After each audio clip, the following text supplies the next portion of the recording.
केशवराव भोसले नाट्यगृहाचं खाजगीकरण होणार असं गृहीत धरून रंगकर्मींनी आंदोलन सुरू केलंय। पण नाट्यगृहाचं खाजगीकरण होणार नसून केवळ व्यवस्थापनासाठी खाजगी संस्थांची नियुक्ती केली जाईल। नाट्यगृहावर महापालिकेचं नियंत्रण राहणार असून ऑनलाईन बुकिंग सुविधा असेल। नाट्यगृहाच्या भाड्याचे दर ठरवण्याचे अधिकार महापालिकेला असतील अशी माहिती महापौर रूपाराणी निकम आणि आयुक्त डॉक्टर राजेंद्र भारुड यांनी पत्रकारांशी बोलताना दिली। रंगकर्मींनी केशवराव भोसले नाट्यगृहाचं खाजगीकरण होणार असं सांगून शहराची दिशाभूल करू नये असं आवाहन महापौर रूपाराणी निकम यांनी केलंय।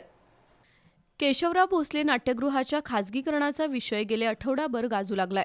काही रंगकर्मींनी खाजगीकरणाच्या विरोधात आंदोलन सुरू केलंय। या पार्श्वभूमीवर आज महापौर रूपाराणी निकम, आयुक्त डॉक्टर राजेंद्र भारुड यांनी महापालिका पदाधिकारी आणि नगरसेवकांची बैठक घेतली। मुळात रंगकर्मींनी विषय समजून घ्यावा, नाट्यगृहाच्या उत्पन्नातून पैसे मिळवण्याचा महापालिकेचा उद्देश नाही असं शारंगधर देशमुख यांनी सांगितलं। वस्तुस्थिती समजावून सांगण्यात प्रशासन कमी पडतंय असं प्रतिज्ञा उत्तुरे यांनी नमूद केलं। स्थानिक कलाकार, शाळांचं गॅदरिंग यांना कमी दर असावा तर व्यावसायिक कार्यक्रमांसाठी तुलनेनं जादा भाडं आकारावं असं आदिल फरास यांनी सांगितलं। खाजगीकरण हा शब्द आल्यामुळं काँग्रेसनं ठरावाला विरोध केला, पण कोट्यवधी रुपये खर्चून तयार झालेलं नाट्यगृह कायमस्वरूपी उत्तमरित्या चाललं पाहिजे ही काँग्रेसची भूमिका आहे। नाट्यगृहाचं पूर्णपणे खाजगीकरण होऊ नये असं राजू लाटकर यांनी सांगितलं।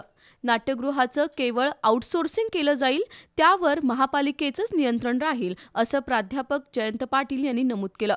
व्यावसायिक कार्यक्रमांना जास्त दर तर स्थानिक कलावंतांना कमी दरात नाट्यगृह उपलब्ध झालं पाहिजे असं विजयसिंह खाडे पाटील यांनी सांगितलं। या बैठकीनंतर महापौर आणि आयुक्तांनी संयुक्त पत्रकार परिषद घेऊन महापालिकेची भूमिका स्पष्ट केली। रंगकर्मींच्या सूचना जाणून घेण्यासाठी बैठका घेतल्या, तरीही आंदोलन करणं योग्य नाही असं महापौरांनी सांगितलं। रंगकर्मींनी शहराची दिशाभूल करू नये असं आवाहन करून महापालिकेचं हित पाहणं हे सभागृहाचं कर्तव्य आहे।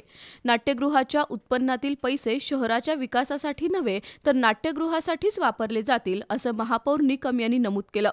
नाट्यगृहाचं खाजगीकरण होणार नसून केवळ आउटसोर्सिंगद्वारे व्यवस्थापन केलं जाणार आहे असं आयुक्तांनी स्पष्ट केलं।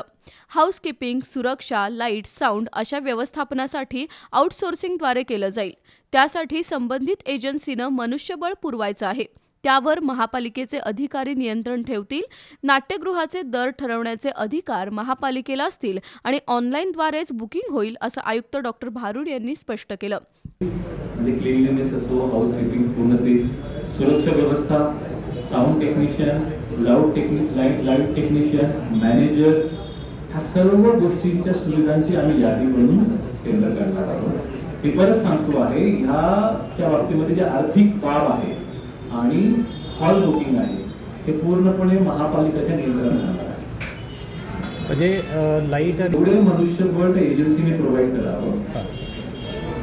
सकाळ, दुपार, संध्याकाळ जेव्हा जेव्हा शो लागतील तुमची एवढी माणसं त्या ठिकाणी पाहिजे, रेग्युलर मेंटेनन्ससाठी माणसं पाहिजे की आम्ही अड झाली आणि हे सर्व चालून तो महापालिकेला किती पैसे देणार? एक चालू अकाउंट जे राहील हे पूर्ण बुकिंग ऑनलाईन राहणार, कॅश बुकिंग नाही, बुकिंग ऑनलाईन राहणार।